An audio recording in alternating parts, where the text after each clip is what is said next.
Pemirsa, 3 hari tidak metu dari rumah, Nyai bernama Yuvita Buniapi berumur 80 tahun, salah siko warga yang balik di Jalan Tembok Baru, Kelurahan 910 Ulu, Kecamatan Jakabaring, Palembang, ditemukan oleh warga tidak bernyawa di jero rumah.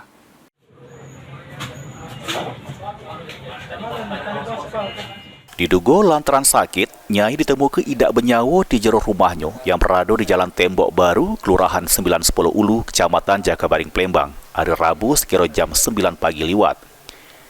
Nyai yang bernama Yuvita Buniapi berumur 80 tahun. Ditemukan warga berawal dari kecurigaan warga yang lantaran korban sudah 3 hari tidak metu dari rumah.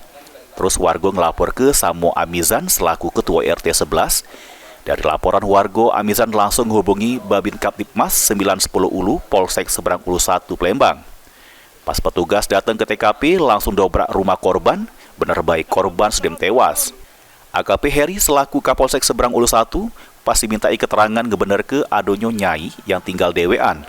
Ditemu ke warga sudah tewas di jero rumah yang diduga karena sakit karena umur korban sudah tua.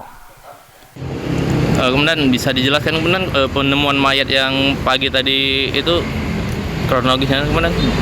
Benar, kita telah menemukan sosok mayat seorang perempuan yang mana kronologis kejadian beberapa warga curiga karena korban sudah 3 hari tidak keluar rumah.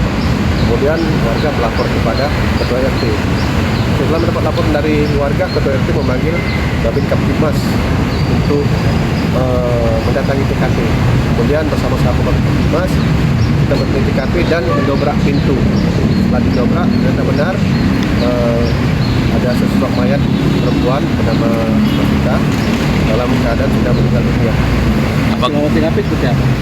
Hasil TKP kita dalam pertemuan mayat kita lihat mayat tersebut tidak ada bentuk kekerasan, kemungkinan diduga korban dalam keadaan sakit.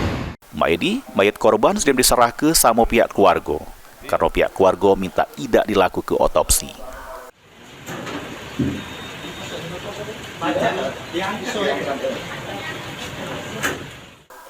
Suryadi, PAL TV.